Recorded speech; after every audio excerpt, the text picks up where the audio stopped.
अगर आपको रीपे करना है तो लोन रीपेमेंट के लिए बहुत अच्छा समय है, लोन को ख़त्म करना है। यहाँ पे इनका नसीब का सपोर्ट इनको मिलने वाला है। तो मिथुन के लिए ट्रांसफॉर्मेशन ऑफ जॉब और ट्रांसफॉर्मेशन ऑफ द लाइफ ये ट्रांजिट लेके आएगा। तो 8वें घर का ट्रांजिट जो है वो बहुत ही ज़्यादा प्रॉब्लमेटिक होगा। यहाँ पे इनका जॉब, इनका प्रोफेशन ये बहुत ही प्रॉब्लम में जाने वाला है। शनि जब जब आपसे काम करवाते हैं, आपको तकलीफ देते हैं, आपको डायमंड बना के बाहर निकालते। तो 8वें घर से संबंधित पैसे बनाने हैं, जैसे सट्टा है, शेयर बाज़ार है, इंश्योरेंस है, ऑकल्ट साइंसेस है, तो ये बहुत अच्छा ट्रांजिट है। आपको हार्ट से संबंधित प्रॉब्लम्स होने की संभावना है या लंग्स से संबंधित प्रॉब्लम होने की संभावना है, तो आपने उनको संभालना चाहिए। जॉब्स, नेगेटिव जॉब्स, अरे प्रोफेशनल जॉब की तो वाट लगने वाली है। लोगों के जॉब जाएंगे, अनकंफर्टेबल पोजीशन में काम करना पड़ेगा। बहुत सारे लोग अज्ञातवास है, जिसको कहते हैं ना एकांतवास, वैसा उनको सहन करना पड़ेगा। तो जितने भी लोग वर्गो राशि के हैं उनके लिए डिवोर्स के चांसेस बढ़ जाएंगे, पार्टनर छोड़ के जाने के चांसेस बढ़ जाएंगे। वेलकम बैक सुधीर जी, आपका फिर से हमारे श्रीमंत स्पिरिचुअल पॉडकास्ट में स्वागत है।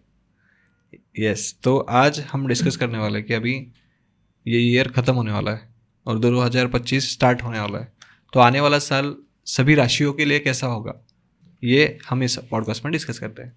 तो बहुत ही इंटरेस्टिंग होने वाला है सभी राशियों के लिए, है ना। तो सबसे पहले तो गुरु का गोचर होने वाला है, और गुरु का गोचर इस बार 3 राशियों से होने वाला है। तो पहले तो ये इस मोमेंट पे टॉरस में, तो टॉरस से ये आगे जाएंगे, मतलब वृषभ राशि से आगे जाएंगे, मिथुन में जाएंगे, और मिथुन के बाद वो कर्क में जाएगा और वापस वो मिथुन में आएंगे। तो मैं ना अपने व्यूअर्स के लिए डेट जो है मैं बता दूं, है ना। तो ये जो है 14 मई को जुपिटर टॉरस को छोड़ के मिथुन में प्रवेश कर लेंगे, और उसके बाद 18 अक्टूबर को वो कर्क में जाएंगे, और वापस दिसंबर 5 को वो वापस मिथुन में आएंगे। तो सबसे पहले ये समझ के लेते हैं कि ये ट्रांजिट का मीनिंग क्या होगा। और उसके बाद शनि का गोचर होने वाला है 29 मार्च को फ्रॉम एक्वेरियस, जो कुंभ राशि होती है, कुंभ राशि से वो मीन में जाने वाला है। ओके। तो अगर हम देखेंगे तो हर एक राशि के हिसाब से इस मोमेंट पे अगर हम और ऐसा भी, एक मिनट, सॉरी टू इंटरप्ट, ऐसा भी कहते हैं कि 2024 का साल ये शनि का साल था। तो उसके नंबर के हिसाब से, नंबर का टोटल करके वो था। तो अभी मंगल का आ जाएगा। तो लोग जो है वो बहुत मतलब मंगल ओरिएंटेड काम करने में चालू कर देंगे, मेहनत करेंगे, एफर्ट लेंगे, शरीर के ऊपर काम करेंगे। तो मंगल से जो चीज़ें प्रभावित होती है वो सब चीज़ों के लिए वो मतलब वो ये साल अच्छा रहेगा, क्योंकि 9 नंबर है। ओके। हाँ, तो बट इसमें इतना प्लेन नहीं होता, इसमें बहुत सारी और चीज़ें जुड़ती है। जैसे हम लोग बात कर रहे हैं रिगार्डिंग गोचर ऑफ जुपिटर और शनि भी। तो 2025 सबसे पहले अगर एरीज राशि की आप व्यक्ति हो, अभी एरीज राशि को, मेष, तो इसको कैसे हम डिफाइन करते हैं, तो कई सारे तरीके। नंबर 1 होता है जो होता है आपका लग्न। जिन लोगों को नहीं पता कि कैसे लग्न देखा जाता है, तो आपकी कुंडली में जो पहला घर होता है, उस पहले घर में जो नंबर लिखा होता है वो आपका लग्न का राशि होता है। ओके। और जहाँ पे दूसरा राशि होता है वो होता है आपका मून का राशि।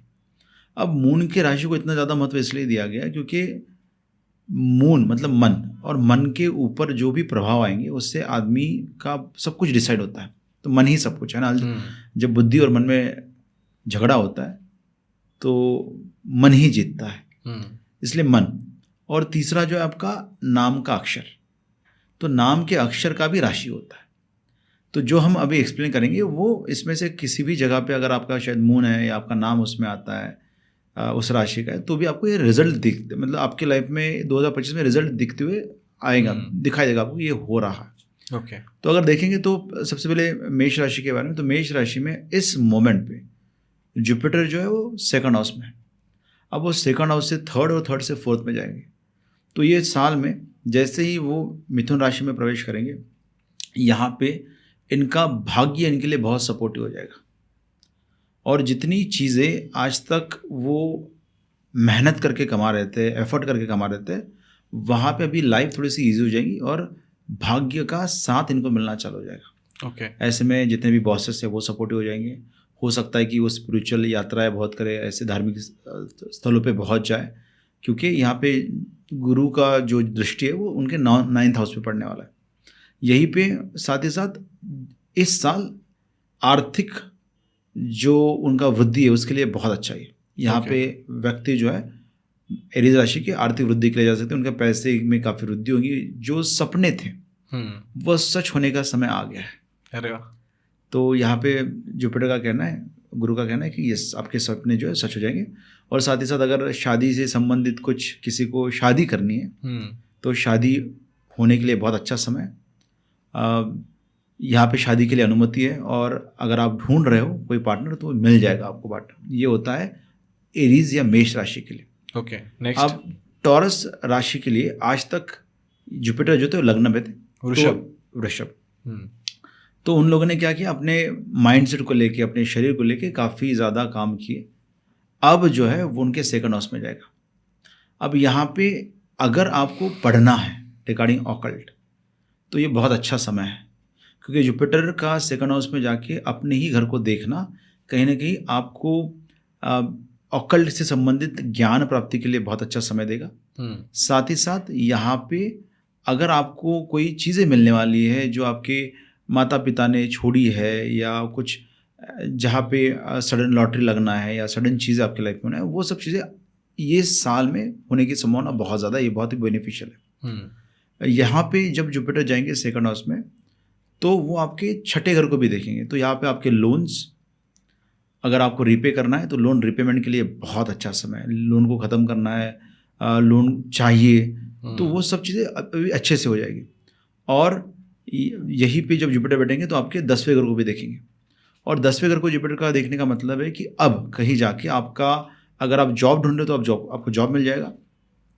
और अगर आप लोग वृद्धि करना चाहते हो अपने जॉब में, अपने प्रोफेशन में, अपना नेम फेम बढ़ाना चाहते हो तो वहाँ पे भी ये बहुत सपोर्टिव होगा।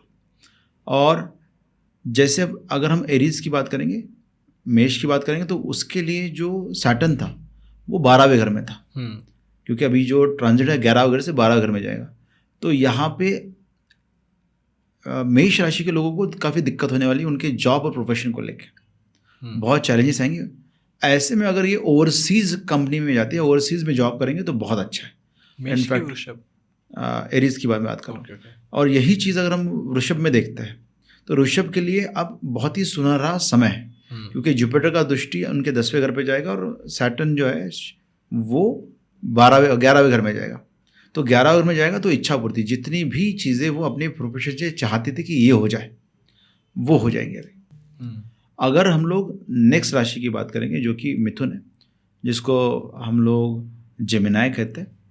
अब मिथुन के लिए अब तक जो था वो स्पिरिचुअलिटी का समय था, क्योंकि जुपिटर जो थे वो 12वें घर में थे, और हो सकता था उनके माइंड में बहुत सारी चीज़ें चल रही है, नहीं चल रही है, बहुत सारी चीज़ें उन्होंने की नहीं की, ट्रैवल बहुत किया होगा उन लोगों ने। लेकिन अब समय आ गया है आत्मचिंतन का। अब उनका काम है खुद के बारे में सोचो, खुद की वृद्धि के बारे में सोचो और खुद पे फोकस करो। यहाँ पे क्योंकि जुपिटर जो है वो लर्निंग की राशि में जा रहे हैं, यहाँ पे उनको बहुत सारी लर्निंग की अपॉर्चुनिटीज़ बहुत मिलेगी। यहाँ पे वो अपने बारे में बहुत सारी चीज़ें सीखेंगे, अपने मेंटलिटी के बारे में, पर्सनैलिटी के बारे में वो बहुत ज़्यादा बदलाव करेंगे। लेकिन जुपिटर जब लग्न में जाता है तो आपने जो पूर्व पुण्य किए थे उसका आपको बहुत बेनिफिट मिलता है। और कहीं ना कहीं रोमांटिक रिलेशनशिप अगर आपको डेवलप करनी है तो रोमांस के लिए ये बहुत ही अच्छा एक ट्रांजिट मैं कहूँगा, बहुत अच्छा ट्रांजिट है ये रोमांस के लिए। और अगर हम बात करें रिगार्डिंग दी नसीब, तो नसीब के लिए भी ये बहुत ही एक अच्छा ट्रांजिट कहलाया जाएगा। यहाँ पे इनका नसीब का सपोर्ट इनको मिलने वाला है। इनका जो ट्रैवल है वो भी होगा, स्पिरिचुअल स्थलों पे जाएंगे, बहुत सारे धार्मिक स्थलों पे जाएंगे। और साथ ही साथ इनकी भी अगर इनको शादी करनी है तो इनकी शादी करने के लिए बहुत अच्छा समय है। ओके। तो शादी के लिए बहुत अच्छा अगर पार्टनर चाहिए तो उसके लिए सपोर्ट इनको मिलने वाला है। लेकिन इनकी लाइफ में सैटर्न जो है वो जाने वाला है 10वें घर में। सैटर्न का 10वें घर का मतलब होता है कि मेहनत बहुत करेंगे। तो अगला 2.5 साल जो है इनके लिए बहुत ही हार्डवर्क का होगा, एफर्ट का होगा, मेहनत का होगा। उनको उस लेवल पे काम करना पड़ेगा जिस लेवल पे आज तक उन्होंने कभी काम किया नहीं है। तो मेहनत बहुत होगी और बहुत ज़्यादा एफर्ट्स होंगे, क्योंकि यहाँ पे इनके लिए इनका जो 8वें घर का मालिक है वो जा रहा है 10वें घर में। तो कहीं ना कहीं अब यहाँ पे जॉब छूटने की संभावना बहुत ज़्यादा है। इनको ऐसा कोई जॉब लेना पड़ेगा जहाँ पे उनको मेहनत, तकलीफ और चैलेंजेस बहुत ज़्यादा होंगे। तो मिथुन के लिए ट्रांसफॉर्मेशन ऑफ जॉब और ट्रांसफॉर्मेशन ऑफ द लाइफ ये ट्रांजिट लेके आएगा, लेकिन भाग्य का सपोर्ट इनको ये साल तो पक्का रहेगा। ओके। और उसके बाद की जो राशि है, तो उसके बाद है कर्क राशि। तो कर्क राशि के लिए ये ट्रांजिट जुपिटर कर्क के लिए जाएगा 12वें घर में। तो कहीं ना कहीं जो अब तक कंफर्ट एक आया था कि बहुत सारे ड्रीम्स पूरे हो गए, बहुत सारे इच्छा पूर्ति जो हो गई थी कर्क राशि वालों की, अब थोड़ा सा स्ट्रगल चैलेंजेस अब हो जाएगा। ऐसा समय जहाँ पे एकांतवास या फॉरेन ट्रैवल, अब एक अकेला रहना या फॉरेन ट्रैवल करना या स्पिरिचुअलिटी को ज़्यादा एक्सप्लोर करना, उसके लिए बहुत ही अच्छा ट्रांजिट है ये। लेकिन अगर इस ट्रांजिट के दौरान अगर आपको लोन रिपे करना है तो बहुत ही अच्छा है। स्टडीज़ अगर आपको करना है, कुछ सीखना है ऑकल्ट से संबंधित, तो उसके लिए भी ये बहुत ही अच्छा एक समय मैं कहूँगा सभी लोगों के लिए। और अगर आपको घर खरीदना है, व्हीकल्स खरीदना है, तो उसके लिए भी ये बहुत सही समय होगा। For cancer. अगर मैं लियो की बात करूँ तो लियो के लिए बहुत अच्छा ट्रांजिट, क्योंकि लियो राशि के लिए ये ट्रांजिट दर्शाया कि इस पूरे साल में उनकी बहुत सारी इच्छा पूर्ति हो जाएगी। रोमांटिक एंगेजमेंट या रोमांटिक रिलेशनशिप को डेवलप करने उसके लिए अच्छा है। फिर यहाँ पे जब गुरु ट्रांजिट कर रहे हैं तो कहीं ना कहीं आपका कम्युनिकेशन या शॉर्ट डिस्टेंस ट्रैवल आपको बहुत करना पड़ेगा। और यहाँ पे जब जुपिटर बैठेंगे तो ये लर्निंग के लिए भी बहुत अच्छा है। आप बहुत सारी चीज़ें सीख सकते हो, क्योंकि वैसे भी इच्छा पूर्ति में लर्निंग की राशि में जुपिटर बैठने वाला 11वें घर में, तो ये बहुत ही अच्छा एक ट्रांजिट मैं कहूँगा। और यहाँ पे अगर बिजनेस डेवलपमेंट करना है उसके लिए भी ये बहुत सपोर्टिव रोल ये करेगा। अब लेकिन इनकी चार्ट में जो ट्रांजिट है सैटर्न का, वो 8वें घर में जा रहा है। तो 8वें घर का जो ट्रांजिट है, तो 8वें घर का ट्रांजिट जो है वो बहुत ही ज़्यादा प्रॉब्लमेटिक होगा। यहाँ पे इनका जॉब, इनका प्रोफेशन, ये बहुत ही प्रॉब्लम में जाने वाला है। बहुत सारी बदलाव उनको करने पड़ेंगे, बहुत सारा ट्रांसफॉर्मेशन को करना पड़ेगा। ये साल प्रोफेशन के लिए अच्छा नहीं, मतलब ये शनि का जो गोचर है, शनि का जो ट्रांजिट है, वो लियो लग्न के लोगों के लिए उतना अच्छा नहीं माना जाएगा। सिंह में ये बहुत ही प्रॉब्लमेटिक और चैलेंजिंग सिचुएशन को ये पूरा साल सहन करना पड़ने वाला है। लेकिन ब्राइटर साइड पे जो होगा अच्छे के लिए होगा, क्योंकि शनि जब जब आपसे काम करवाते हैं, आपको तकलीफ देते हैं, आपको डायमंड बना के बाहर निकालते हैं। तो तकलीफ़ों में से अंत में जब भी शनि इस गोचर से आगे जाएंगे तो बहुत फ़ायदा होगा, बहुत सपोर्ट होगा। यही एक न्यू बनी उनके फ्यूचर ग्रोथ के लिए। कन्या राशि की अगर बात करें तो कन्या राशि के लिए जुपिटर जो है वो जाएंगे 10वें घर में। अब 10वें घर में जुपिटर का मतलब होता है कि जुपिटर जो है वो स्थान से नीच हो गए, ऐसे घर में चले गए जहाँ पे वो नीच के रहते हैं। तो यहाँ पे जो रिकग्निशन है वो कम हो जाएगा और इनको मेहनत बहुत करनी पड़ेगी। ये पूरा साल मेहनत का, चैलेंज का, तकलीफ का, रिकग्निशन नहीं होगा, बहुत मेहनत करनी पड़ेगी। उसके बाद भी ऐसा लगेगा कि क्यों काम कर रहे हैं। तो बहुत ही चैलेंजिंग समय उनके लिए, उतना अच्छा समय नहीं है। लेकिन ये वो समय जहाँ पे उनको बहुत सारी नई चीज़ें सीखनी पड़ेगी अपने प्रोफेशन को बेहतर बनाने के लिए। तो learning wise good, comfort wise very bad. और यहीं पे अगर हम ट्रांजिट की बात करें तो इनका ट्रांजिट होगा 7वें घर में। तो 7वें घर में शनि का जब ट्रांजिट हो रहा है तो चैलेंजेस और प्रॉब्लम्स क्रिएट होंगे इन टर्म्स ऑफ मैरिज, क्योंकि यहाँ पे छठा लॉर्ड जा रहा है 7वें घर में, जो कि डिवोर्स को दर्शाता है, चैलेंज को दर्शाता है, प्रॉब्लम को दर्शाता है। तो जितने भी लोग वर्गो राशि के हैं उनके लिए डिवोर्स के चांसेस बढ़ जाएंगे, पार्टनर छोड़ के जाने के चांसेस बढ़ जाएंगे। अच्छा, लोन रिपेमेंट के चांसेस भी उतने अच्छे हैं और हो सकता है उनको बिजनेस के लिए लोन भी लेना पड़े। तो ये सब चीज़ें होंगी वर्गो के लिए, कन्या के लिए। आगे अगर हम लिब्रा की बात करें तो लिब्रा के लिए तुला राशि, हाँ, लिब्रा मतलब तुला राशि। तो तुला राशि के लिए जो जुपिटर का ट्रांजिट है वो 9वें घर से जाएगा। तो 9वां घर मतलब यहाँ पे उनको बहुत ज़्यादा सपोर्ट मिलने वाला है भाग्य से, क्योंकि भाग्य का रिजल्ट देने के लिए ये रेडी हो गए। यहाँ पे रह के जुपिटर जो लग्न को देखेंगे तो आपकी हेल्थ इंप्रूव होगी और साथ ही साथ ये आपके 5वें घर को देखेंगे तो यहाँ पे आपको सपोर्ट मिलेगा आपके पूर्व पुण्य का। और बच्चों का अगर ट्राई कर रहे हो तो बहुत अच्छा है बच्चों के लिए, और खुद की पर्सनैलिटी डेवलपमेंट के लिए बहुत अच्छा है। लेकिन ये जो प्लैनेट है ये मैलेफिक इन्फ्लुएंस लेके ट्रांजिट कर रहा है, क्योंकि तुला लग्न के लिए ये जो प्लैनेट है वो छठे घर का भी मालिक है। तो कहीं ना कहीं फादर की हेल्थ में चैलेंजेस आने की संभावना बहुत ज़्यादा है, क्योंकि फादर की हेल्थ को अफेक्ट करेगा। ओवरऑल ये अच्छा ट्रांजिट है सिवाय हेल्थ ऑफ द फादर। और इस ट्रांजिट के दौरान बहुत सारी अच्छे काम करने का इनको मौका मिलेगा तुला राशि के लोगों के लिए। सैटर्न की अगर हम बात करेंगे तो इसी जगह पे सैटर्न जो है वो ट्रांजिट करने वाले छठे घर में, शनि। तो शनि का छठे घर में ट्रांजिट मतलब बच्चों के लिए अच्छा नहीं है। अगर आपके, क्योंकि तुला लग्न के लिए ये 5वें घर का मालिक छठे घर में जा रहा है। छठा घर जो होता है चैलेंजेस, प्रॉब्लम, इश्यूज का होता है, शत्रु का होता है। तो कहीं ना कहीं आपके बच्चों की लाइफ में चैलेंजेस, प्रॉब्लम और इश्यूज आने वाले हैं। साथ ही साथ आपके बच्चों की इनकम में वृद्धि का ये संकेत है। और अगर आप जॉब ढूंढ रहे हो, आपके बच्चे जॉब ढूंढ रहे हो, तो उसके लिए बहुत बेनिफिशियल, बहुत हेल्पफुल काइंड ऑफ ट्रांजिट आपका दिख जाएगा या हो जाएगा। तो ये था तुला के लिए।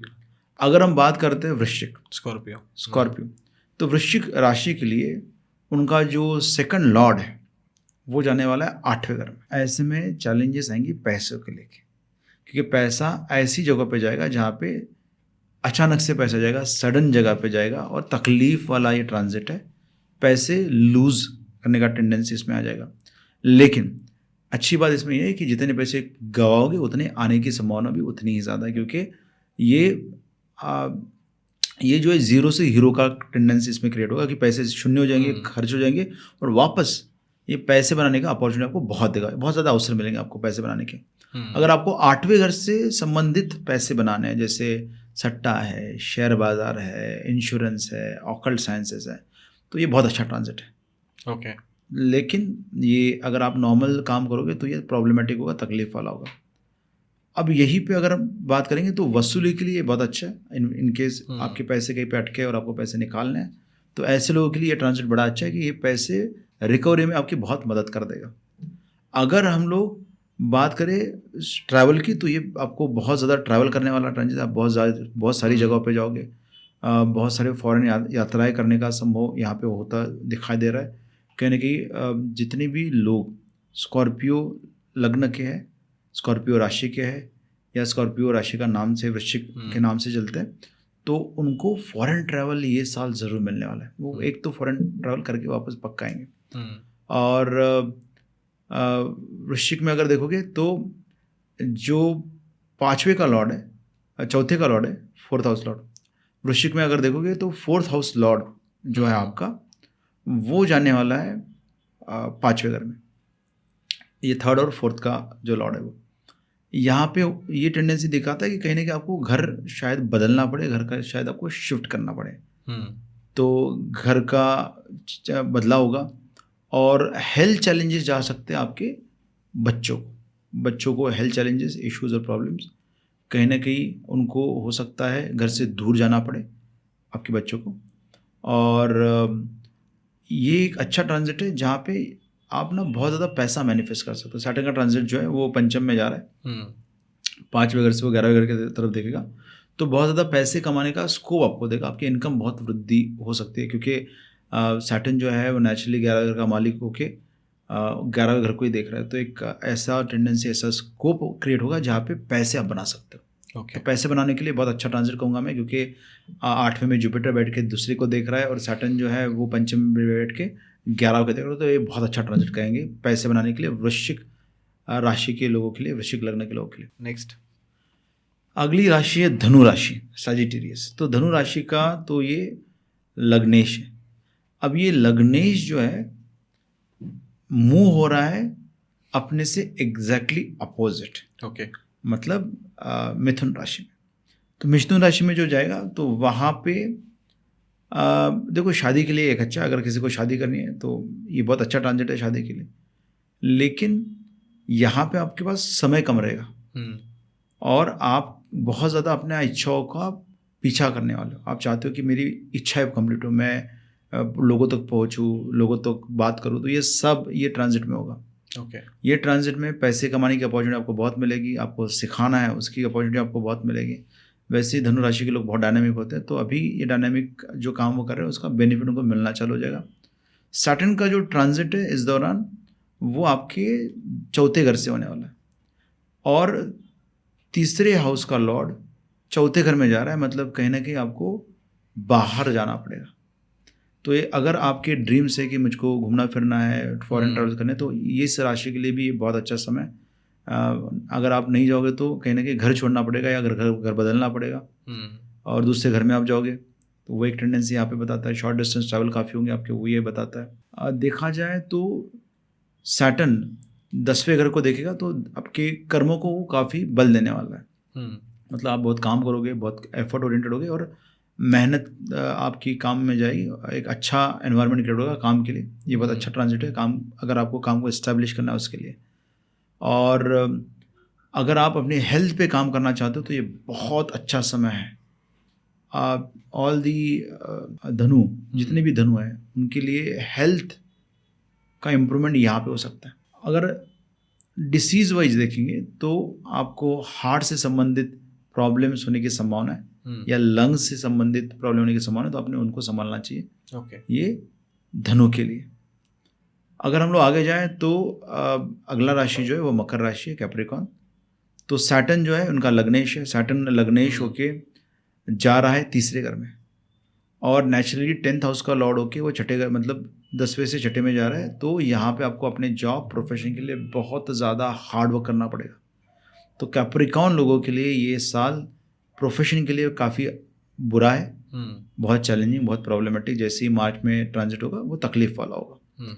लेकिन अगर मैं जुपिटर की बात करूँ तो जुपिटर का जो ट्रांजिट है मकर के लिए वो जाएगा उनके छठे घर में। तो अगर मैं जुपिटर की बात करूं तो जुपिटर जो है वो उनके छठे घर में जाने वाला है। तो छठे घर का जुपिटर देखेगा 12वें घर की तरफ, देखेगा 10वें घर की तरफ और सेकंड हाउस की तरफ। तो अगर आप फॉरेन से संबंधित कुछ इनकम करना चाहते हो तो बहुत अच्छा है ये ट्रांजिट।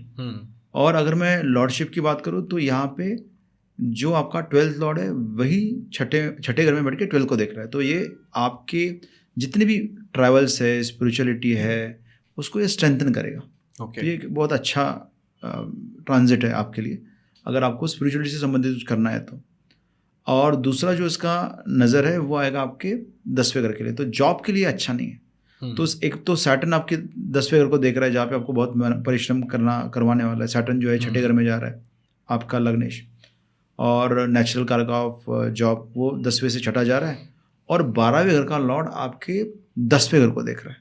तो ये बहुत ही बुरा ट्रांजिट है आपके काम के लिए। बहुत ही ज़्यादा ट्रांसफॉर्मेशन होंगे, बहुत ज़्यादा रिवर्क आपके करना पड़ेंगे, बहुत ज़्यादा चैलेंजेस आपको जॉब में आने वाले हैं। तो it's not a easy transit for job और फॉर प्रोफेशन ऑफ द मकर राशि पीपल। तो बहुत टफ है, इतना ईजी नहीं जितना उनको अब तक लग रहा था। अब थोड़े से चैलेंजेस उनको आएंगे। लोन रिपेमेंट करना है तो ये अच्छा है, लोन रिपेमेंट के लिए एक अच्छा टाइम उनके लिए आता है। अगला राशि जो एक्वेरियस राशि के लिए, हाँ, जिसको कुंभ कहते हैं, तो एक्वेरियस और कुंभ राशि के लिए सैटर्न जो है वो उनके सेकंड हाउस से ट्रांजिट कर रहा है और जुपिटर जो है वो उनके 5वें घर से ट्रांजिट करेंगे। तो 5वें घर का ट्रांजिट जो है वो इनकम के लिए तो अच्छा है क्योंकि उसी घर को देखेंगे। और इसी मोमेंट पे अगर सैटर्न की हम दृष्टि की बात करें तो सैटर्न का जो दृष्टि है वो भी जो है वो 11वें घर की तरफ जाएगा। मतलब जुपिटर और सैटर्न दोनों एक साथ 11वें घर को देख रहे हैं। तो जितनी भी इच्छाएं हैं आपकी कुंभ राशियों की, इतने दिन से नहीं हो रहा है, चैलेंज गया, प्रॉब्लम गया, तो पैसे से संबंधित, बाकी इच्छा पूर्ति से संबंधित जितनी भी इच्छाएं अब कहीं जाके वो पूरी हो जाएंगी। अब ये बहुत ही अच्छा ट्रांजिट है इन दोनों के लिए। यहाँ पे बैठ के आपको अगर पैसे कमाने हैं, पैसे के लिए बहुत अच्छा ट्रांजिट है क्योंकि मतलब लग्नेश सेकंड हाउस में जा रहा है तो पैसे देगा। जुपिटर पंचम में जा रहा है, 11th को देख रहा है तो वहाँ पे पैसे देगा। तो आपको स्पिरिचुअल यात्राएं करने तो जुपिटर स्पिरिचुअल यात्रा के लिए मदद करेगा। मतलब जितनी भी आपकी इच्छा है अब पूरी करनी है तो ये समय है, आपने इसका पूरे इस्तेमाल करके करना चाहिए। अगर मैं मीन राशि की बात करूँ तो मीन राशि के लिए हेल्थ के लिए चैलेंजेस आएंगे क्योंकि 12वां लॉर्ड जो है वो ट्रांजिट होगा लग्न से सैटर्न, और जुपिटर जो है वो 4th हाउस से जाएगा। तो इनका जॉब या प्रोफेशन के लिए अच्छा ट्रांजिट है। अगर आपको मनपसंद जॉब या ट्रांजिट करना है तो ये, लेकिन यहाँ पे आपको फॉरेन से संबंधित काम करोगे तो आपको ज़्यादा फायदा होगा। क्योंकि यहाँ पे जो सैटर्न है वो आपका 12th लॉर्ड हो गया आपके 10वें दृष्टि से आपके 10वें घर को देखने वाला। तो ये एक अच्छा ट्रांजिट है आपके लिए अगर आपको फॉरेन से संबंधित काम करना है, इम्पोर्ट एक्सपोर्ट का काम करना है या एकांत में जाना है, तो उन सब के लिए ये बहुत अच्छा है। नहीं तो ये बहुत प्रॉब्लमेटिक होगा। अगर आप इंडिया में बैठ के इंडिया का ही काम करने वाले हो तो सैटर्न का 10वां दृश्य आपसे बहुत मेहनत, तकलीफ, चैलेंजेस क्रिएट करेगा और काम तो बहुत करोगे लेकिन उतना आपको रिकॉग्निशन नहीं मिलेगा। ओके। जुपिटर जो है वो आपका खुद के घर में जा रहा है, दैट इज ऐसे घर में जिसमें वो उच्च का माना जाता है। तो यहाँ पे ये साल आपके घर के लिए, लग्जरीज के लिए, दिल के लिए, आपकी माँ के लिए बहुत अच्छा है। ये आपको बहुत रिजल्ट अच्छे देगा, आपकी हेल्थ काफ़ी इंप्रूव होगी इसमें से। ओके। तो ये 12 राशियों में सैटर्न का, हमने तो सिर्फ एक ही ट्रांजिट पकड़ा है जहाँ पे हमने मिथुन की बात की। मिथुन में अगर ट्रांजिट होगा तो 12 राशियों में ट्रांजिट और सैटर्न का और जुपिटर का एक साथ। ओके। और कुछ इंटरेस्टिंग बातें बता सकते हैं आप 2025 को लेकर? 2025 को लेकर इंटरेस्टिंग है कि अगर आपको आईटी से संबंधित काम करना है, टेक्नोलॉजी नहीं कहूँगा मैं, कम्युनिकेशन से संबंधित काम करना है, राइटर्स के लिए अच्छा है, आईटी के लिए अच्छा है, टेलीकम्युनिकेशन के लिए अच्छा है। पूरी अगर हम इंडिया की बात करें तो इंडिया के लिए ये बहुत अच्छा समय होने वाला है। इंडिया बहुत ज़्यादा आईटी सेक्टर को, कम्युनिकेशन सेक्टर को, टेलीकॉम को बहुत सपोर्ट करने वाला है और बहुत ही ग्रोथ, ट्रिमेंडस ग्रोथ है। ऑकल्ट वाले लोगों के लिए ये बहुत अच्छा है इसमें। और अगर इस मोमेंट पे जो इंडिया का ग्रोथ होगा वो बहुत ही ज़्यादा ग्रोथ होने वाला है in terms of career and profession. तो बहुत ज़्यादा जॉब्स आएंगे। तो आर्थिक रूप से देखेंगे तो इंडिया के लिए बहुत अच्छा ट्रांजिट है। ओके। और ऐसी कोई निगेटिव बात जो आप 2025 के लिए बता सकते हैं? तो निगेटिव जो है, या फिर ऐसा कुछ कि प्रिकॉशन लेना चाहिए इस बारे में? जॉब्स, निगेटिव जॉब्स, अरे प्रोफेशनल जॉब की तो वाट लगने वाली है। लोगों के जॉब जाएंगे, अनकंफर्टेबल पोजीशन में काम करना पड़ेगा। बहुत सारे लोग अज्ञातवास है, जिसको कहते हैं ना एकांतवास, वैसा उनको सहन करना पड़ेगा। तो जॉब्स के लिए, प्रोफेशन के लिए, नौकरी के लिए अगर इंडिया में बैठ के आप करने वाले तो बहुत ज़्यादा चैलेंजिंग समय आने वाला है आपके लिए। वहीं पे अगर आप फॉरेन कंट्रीज़ में जाते हो तो अच्छा है, मतलब इंपोर्ट एक्सपोर्ट के लिए वगैरह अच्छा है, लेकिन नॉर्मल लोगों के लिए तो बहुत ही प्रॉब्लमेटिक है। सैटर्न का ऐसी राशि में ट्रैवल जहाँ पे सब कुछ छोड़ना पड़ता है, तो कई सारे लोगों के जॉब छूटने वाले हैं। ओके। तो thank you so much Sudhir ji कि आप फिर से हमारे शो पे आए और हमारी ऑडियंस के लिए एक वंडरफुल सेशन आपने किया है। Thank you so much. Thank you.